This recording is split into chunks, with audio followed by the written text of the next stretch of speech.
gosh, it's so great to be back here. Having grown up at the IAB, I think I was on the executive committee, I was on the board, and was great friends with Randall, and now David and Lisa. And it's just fun to be back here because, as you saw with the Gap, you know, retail media, this converges of who's on first, who's on second, who's on third. Am I selling to you? Am I buying from you? How do we figure this all out is really interesting. But let's just start with like the obvious, like who's been shopping today? I don't know what I bought this morning, but I'm sure I bought something.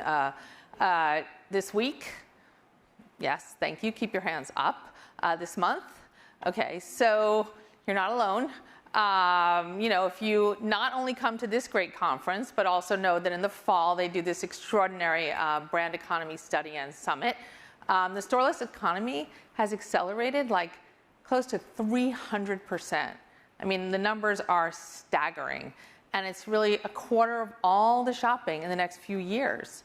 And delivery, so convenience, those times are shrinking. I mean, in New York City, you've got to like watch yourself because somebody committed to being there in 4 minutes. But you can buy online, you can pick up in store. That's grown 125%.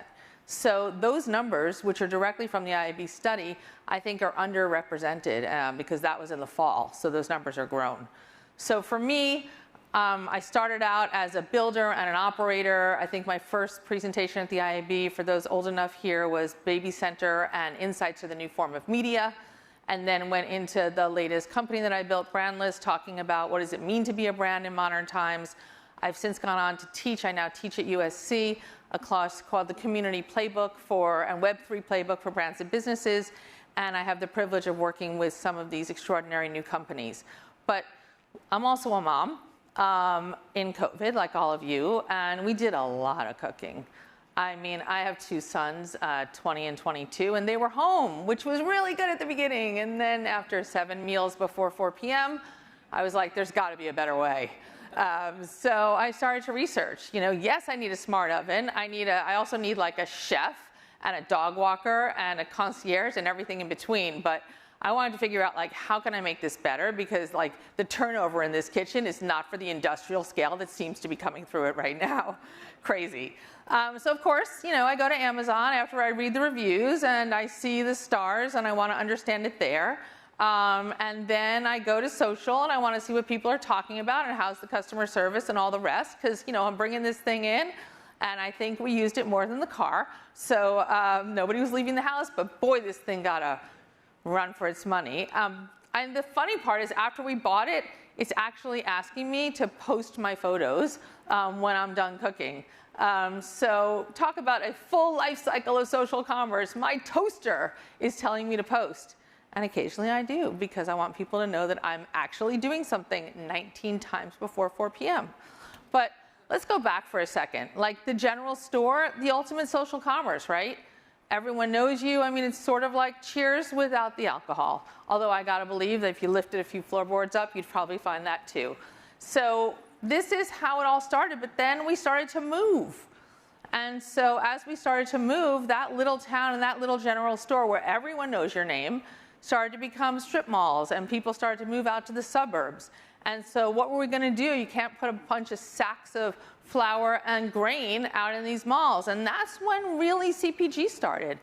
And so, you know, the big, big giants are coming in the back with their, you know, large pallets, and they're racking and stacking on the shelves. And I know, having spent time at Johnson & Johnson, like that is the mega ship of just getting onto the shelf. Now those companies need to learn to build for a ship, not shelf. And that's changing that whole ecosystem. But then commerce started. And so Amazon actually did only sell books at one time, and it looked like that. But with the rise of e-commerce was the rise of D2C brands. And so wait a second, maybe we don't need to go onto those shelves. Maybe we can just go directly. And we'll build our own communities because we're going to find our people, we're going to nurture our people. But the truth is that D2C brands, when they hit $100 million, which is not insignificant, but if you really want to go somewhere, you gotta go to omni-channel retail. Because so brands that start on their own, now they're moving onto the shelves. Because it's the only way to really grow these businesses, because we know that it's all about where the people are. And so this might be a Black Friday where everyone is, and careful, watch out, but you can also do it online now.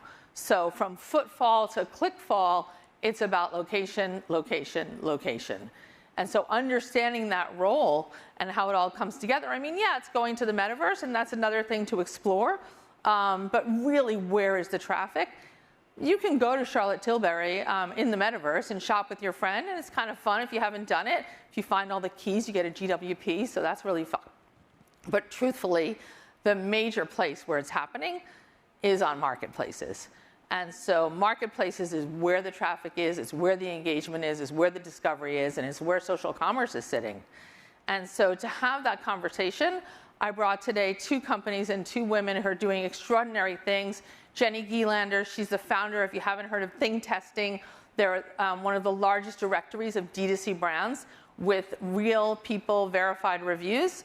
And Reema Batta, who is the CMO of Heyday, a company that is building a house of modern brands that are marketplace first. So if you can join me in welcoming these 2 extraordinary women, we're going to hear more about it.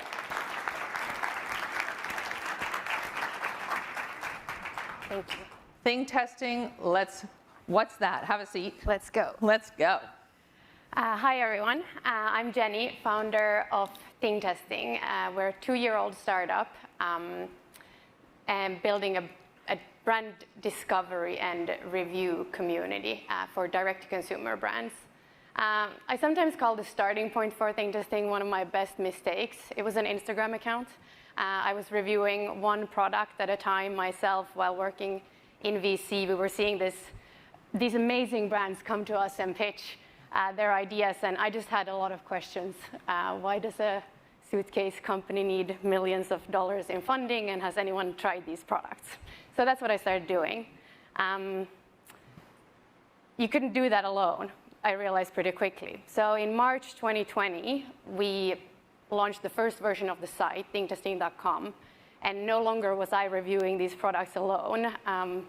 We built first a directory, so essentially just an umbrella to get all these amazing direct-to-consumer brands under one roof so that you could find them, and then categorize them. So seeing what are all the different cookware brands in the direct-to-consumer space, what are all the different hair care brands in the direct-to-consumer space. And an interesting and really important feature that we then added was the reviews. So this we launched 6 months ago. We've, through the years, fostered this incredible community of reviewers on Thingtesting. They've gotten content, learned about what's new in the space, and I think they've really showed up. We have tens of thousands of reviews on the platform now, which is awesome to see. And the purpose is really being that we can be an unbiased destination for these reviews, because this is missing in the space. An important thing to mention here too, that I love the model of direct-to-consumer, but the reviews on their own sites are often cherry-picked. So we aspire to be a third-party, unbiased destination for those reviews. So in a way, isn't it like Glassdoor for brands? Glassdoor for brands, yeah. I can jump to the last slide, sort of exactly showing this point that Rotten Tomatoes for brands is what I also use sometimes, or honestly, consumer reports for a new generation. You find a brand on Instagram, maybe. You go through, or the oven that Tina mentioned. You could come to Thingtesting and read a review on that product. You could look up the other ovens that exist in that space and ultimately purchase the one that is most aspiring to you. So, but you don't take any affiliate fees? No, nothing just yet. So we're very much so looking at the sort of other third-party review platforms out there and how they're monetizing G2, Glassdoor, et cetera, and that's B2B. So right now we have a freemium model where essentially the brands can come in and claim their page and then update the information. Over half of the brands have done that on the platform, so we're definitely seeing a high uptick and interest in that engagement already. But that's for the future. Yeah, I mean, what's interesting, having had Gap talk about them being now a media platform, and having media platforms who are transacting commerce, you're sort of the last bastion of like consumer reports for the new generation of shoppers, because you're totally unbiased, and it's clean, and it's being reviewed both by your editors as well as verified real people. So verification, I think, makes a big difference as well. For sure, yeah. We exist to help people shop better online. Cool. So with that, now that we've seen sort of a directory of new brands and all these new brands that are emerging, where are they being launched? How are you thinking about building that next consumer products company? And why is Heyday disrupting this space in new and different ways? Great. Thanks, Tina, and nice, Jenny. Well, hi, everyone. I'm Reema Batta. I'm the Chief Marketing Officer at Heyday, and I'm really excited to be here to talk more about how Heyday is building the next generation consumer products company. So as Tina very eloquently outlined for us, location is key to success. Why do we believe that social commerce is a location worth investing in now? So for one thing, if you think about, and we heard a little bit about from the Gap, about the closed loop customer journey. Social commerce platforms of today are getting us one step closer to a closed loop customer journey, all the way from discovery to checkout. What we have found at Heyday is that platforms that enable community features, it's exactly like what Jenny's outlining, reviews, ratings, rich product descriptions, and also powered by seamless commerce engines are a key first step to launching the next generation of household brands. And so we believe that Amazon and other marketplaces are the social commerce platforms and locations to be investing in for the future brands. Our strategy is to use Amazon as a launch pad to create durable and accessible household brands, which will make Heyday essentially a house of digital brands and the new age CPG company. I guess you may ask, why do we believe that this is a strategy worth investing in now, and what gives us the confidence that this is going to work? Well, I would like to tackle it with some stats. Let's get into it. Commerce is in the middle of a massive shift in behavior. E-commerce is growing rapidly. We've had a lot of talk about how people are thinking about digitization as it's on top of the mind. And the legacy businesses in this space are all massive companies which market share of anywhere between $50 to $300 billion each. And digital marketplaces are even more disruptive and offer us even a larger opportunity within commerce.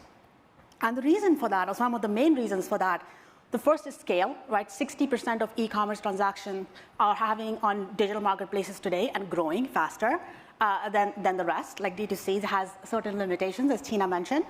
And then faster product market fit, which is facilitating an entrepreneurial ecosystem. And the whole notion of an entrepreneurial ecosystem is very important. On the one side, this is facilitating a new age of founders, right? Which can launch a product very quickly to a large installed customer base by using product description and brand pages, can get revenue on day one, start getting real-time customer feedback from reviews and ratings, right? Start a dialogue there in Q&A sections, and then use that feedback to iterate and change their product and brand when needed, all the way to massive scale, right?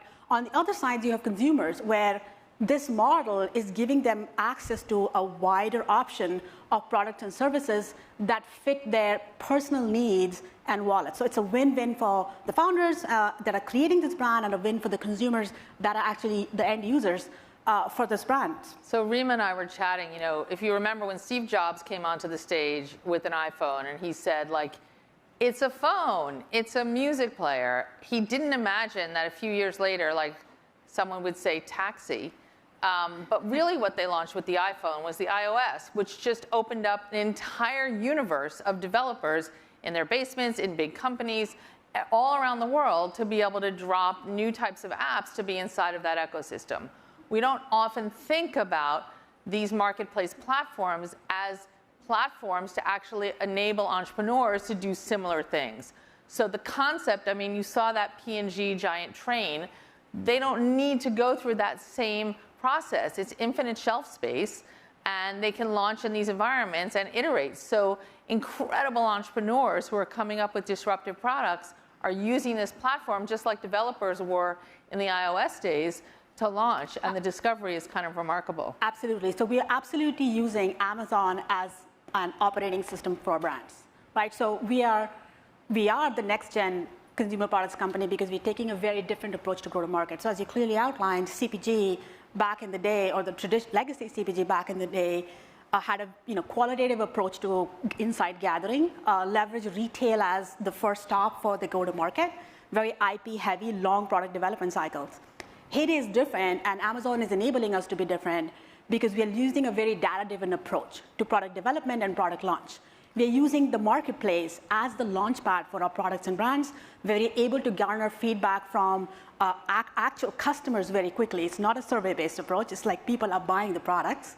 And then we are also very different from the newly emerging aggregator sector, right? And how so? We are very focused on a few key categories, 3 to be exact: personal care, home and kitchen, and sports and outdoors. And we acquire very few brands in comparison to what the aggregator industry is acquiring today. There are people boasting about acquiring 10 to 30 brands a month. That's just not the way we are building a company. And we are willing to pay a higher premium for the brands that we really want to acquire because we know we are going to do product innovation, brand equity investment, channel diversification. That is really going to enable us to have brands, household brands of the future. And even with the category focus, we are being able to assess a massive market, right? So accessible market, our total addressable market is $3 trillion. And as Tina mentioned, we're starting with the marketplace, right? And we think about a brand life cycle in 3 phases: launch, engage, and initial traction on marketplaces, leverage D2C to get to the $100 million or plus in revenue, right? And then really go omni-channel and be present everywhere, wherever our customers are for the future are. So this is a big announcement. Heyday hasn't talked at all about what the categories are. You've raised a lot of venture capital, and you've been doing things behind the scenes. But now you're really focusing in differentiator. You've heard about these Amazon aggregators and people who are just buying up a bunch of stuff, and they're buying 20, 30, 40 companies a month. I mean, it's like gobsmacking. But what I really appreciate about your approach is the focus, the discipline to really building a house of modern brands. And you're not only buying them, aren't you also incubating and building them in-house? That's absolutely right. So the reason and the way we are able to focus on acquiring just fewer brands and within select categories is because our growth is going to come to multiple different ways. Yes, there is the acquisition piece, but there's also product innovation and brand innovation and product launches, and there's organic growth. So we're not just simply acquiring brands to acquire revenue and EBITDA, which is fine for those who are doing it, right? Our approach is when we acquire a brand, when a brand becomes part of the Heyday portfolio, we fundamentally believe that we can 10x the value of that brand. That is through investment in brand equity building, channel expansion, and product development. And that's how we're able to be different. So in thinking through that, how are you thinking about sort of when you incubate, when does something then graduate to be able to be an omni-channel brand? Yeah, that's a great question. Our online communities give us the insight that is needed to recognize when a product and a brand is ready to graduate. If you look at the numbers approach, we look at like a market share, right? So if you get to 10 to 15 market share within a particular category on a marketplace, which is Amazon for us, that's when we realize that the brand is ready for a DTC presence, right? That's not to say that a brand cannot have a website before that, but when I say DTC presence, it's essentially having the storefront, but also really strong commerce engine supported behind that. And then, we look for, again, market share numbers as well as feedback from our customers. We've had certain brands where, really famous retailers, Target, has reached out to us for certain brands that we have, right? Because they see that there's potential in those products and their brands, and they want to host it on shelf. So that's how we approach it. Yeah, I think the data-driven approach tied to the real consumer experience, tied to sort of how are these new brands emerging and where are they emerging from. But I also think it's interesting to think of a platform within a platform, because talk a little bit about what's required if you're going to take a tech approach in a company like Heyday on an Amazon platform. The 2 most hated words right now are supply chain, but really building out a team that can handle supply chain, technology, optimization, customer support, Amazon Health, like all of that. It's a new way of building a retailer, right? Because it's a retailer inside of a retailer. And we know that people are scrambling to try and figure out how to do this, but you're doing it natively. Yeah. So I think I'll take a little bit of your Steve Jobs operating system example. Amazon is the operating system for us, but brands, modern brands, I can think of, rideshare, Uber as an example, was built on the operating system, but they had capabilities that they invested in them being unique to the market that they were serving, right? So that's just one example of it. For us specifically, as we think about our approach on the products and services, products that we are selling on Amazon, Heyday as a platform offers a suite of services to our founders that decide to be a part of our community, as well as for the founders that continue to launch products with us. And that is centers of excellence around marketing, which is a function that I oversee, right? That starts all the way from our design studio, customer experience, or anything that touches the customer, right? Performance marketing, re-engagement. I know Gap talked a lot about customer loyalty. That's very important. It's not just important from harnessing first-party data, but also making sure that we use that as a mechanism to tell the brand story over a longer period of time. And then supply chain and operations, that's been, we have a really strong partnership with MIT, where we are leveraging talent from there to be able to create sort of the next generation of demand forecasting models that are so essential to sort of the supply chain complexity that we see today. Tech is a really core capability, which again, early stage founders within individual companies aren't able to invest in. So when we talk about graduation from the Amazon platform to D2C, there's a suite of services and capabilities that need to be built and facilitated. And we are investing in those tech resources so that our brands can leverage that when they're ready to tap into that capability and scale. So that's the iceberg. We've seen under the water what really happens. You go in and you see a product, but you don't realize all the things that are happening both on the platform and behind the platform. And when it comes to thing testing and thinking about being that glass door or that consumer reviews for the new consumer, how are you building that community and how are you scaling these reviews? Because I know that people really want to hear, but it's a community unto itself. We talked about, Jenny came into my class on Monday night and we were sort of hacking community scale, and we talked about how Wikipedia, are micro communities of people who own pages, and there's a community in Germany that trades gummy bears because they get so excited when they get so engaged because they want to keep it clean, but they also want to incent people. How are you gamifying this with your community? Yeah, part of this community has been sort of, I look at them almost as these brand hunters. They want to buy better, but they also want to help others buy better, which is the key part to it, because that means they want to share their experiences with others. They are very, very heavy consumers of our content too. So we have a newsletter every Thursday. I recommend subscribing, lands tomorrow morning, with all the newest brands that I've launched during the last weeks, reports on what's out there, trend dives, answering questions like what's new, what's good, what's interesting. And so these community members are very, very heavy users of this content. They buy these things, they try them, and then share their opinions on thing testing. We also obviously think a lot about the Wikipedias out there, the Reddits out there. They've really managed to create communities and incentives around them that makes people want to contribute even more. So karma points, leaderboards, things that really give you the sort of reputation on the platform that you sort of want to have, especially as an early adapter. I think being on the leaderboard in general is sort of it was Tina's idea, so credit to Tina for the leaderboard. But that's the sort of type of community behavior that really lets you shine and lets you help others on the platform. So I think what we've heard across marketplaces, across D2C, which have huge numbers and huge impact, is at the end of the day, a brand is not what you as a company say about yourself, it's what a friend tells a friend. And so in architecting that narrative, making sure that you're in conversation and you're in community with the people you exist to serve is really the table stakes for modern brands. So I think of it as no longer a go-to-market strategy.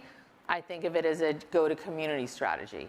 How are we going to think about the go-to-community strategy? How are we going to engage the people we exist to serve? And how are we going to be underneath their experience so that they can have the surprise, the delight, and the amplification of why we're here. Because in a world with so many SKUs and so much choice, how do you break out in these places and spaces? And I think it's about the native conversation of what a friend tells a friend. So if you're going to be in that conversation, there's one word that matters, and that word is trust. And so thinking about what trust means in this, exploded world, in a world of marketplaces, in a world of directories, and it's going to come down to the endorsement of real people that are having real conversations. So I think this is just the beginning. Even at this scale, I think that this is just getting started. And so it's such a privilege to bring both of you great ladies here and sharing it with these people and the audience. And so I would say not goodbye, but to be continued. To be continued. Thank you so much. Thank you.